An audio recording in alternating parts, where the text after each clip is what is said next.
Hi friends, welcome to my channel. నేను ఈ వీడియోలో అయితే సన్న కారపూస అయితే ప్రిపేర్ చేస్తున్నాను అనమాట.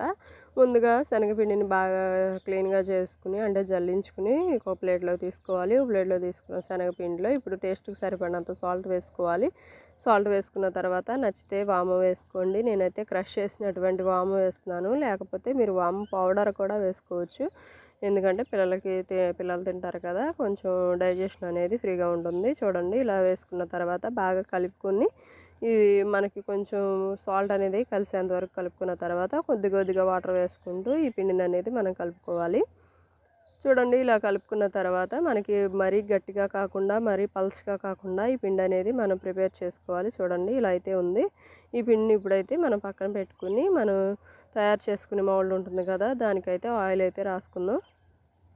చూడండి, ఇక్కడ మరలు ఉంటాయి కదా, ఈ మరలలో లోపల కూడా మనం ఆయిల్ అనేది రాస్తే మనం తీసేటప్పుడు స్మూత్గా వస్తుందన్నమాట. చూడండి, ఇది అంతా కూడా ఆయిల్ రాసేసిన తర్వాత మనం ప్రిపేర్ చేసుకున్న పిండికి ఎలాంటి మౌల్డ్ యూజ్ అవుతుందంటే కారపూస వేసుకునే మౌల్డ్ అయితే నేను పెట్టుకున్నాను. ఆ ప్లేట్ని పెట్టుకున్న తర్వాత ఇది పూర్తిగా సెట్ చేసేసుకోవాలి. ఇలా సెట్ చేసేసుకుని ఇప్పుడు మనం ప్రిపేర్ చేసుకున్న పిండిని అయితే కొద్దిగా మళ్ళీ ఆయిల్ రాసుకుని చేతికి ఆయిల్ రాసుకుని ఇలా తీసుకుంటే మనకి చేతికి అంటుకోకుండా ఉంటుందన్నమాట. ఈ పిండిని ఇప్పుడైతే మనం ఈ మౌల్డ్లో పెట్టేసుకుందాం. చూడండి, ఇదంతా పెట్టేసుకున్న తర్వాత ఇప్పుడైతే మనం డీప్ ఫ్రైకి సరిపడినంత ఆయిల్ అయితే హీట్ చేసుకోవాలి. ఆయిల్ బాగా హీట్ అవసరం లేదు, అలా అని లైట్గా హీట్ అయినా కూడా మనకి క్రిస్పీగా అనేది రాదనమాట, మెత్తగా ఉంటాయి.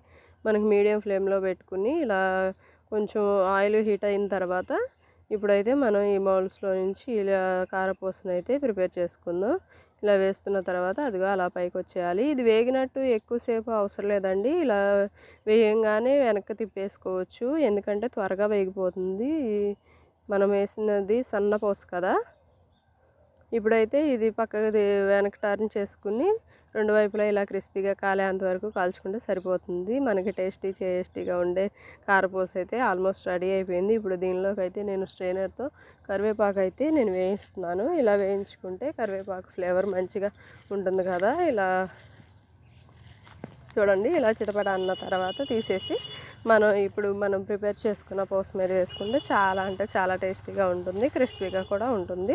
చూడండి, మనం ఎంతో టేస్టీగా చేసిన కారపూస అయితే రెడీ అయిపోయింది. మీరు కూడా ట్రై చేయండి, మన వీడియోని లైక్ చేయండి, మన ఛానల్ని సబ్స్క్రైబ్ చేయండి. Thank you. Okay, bye friends.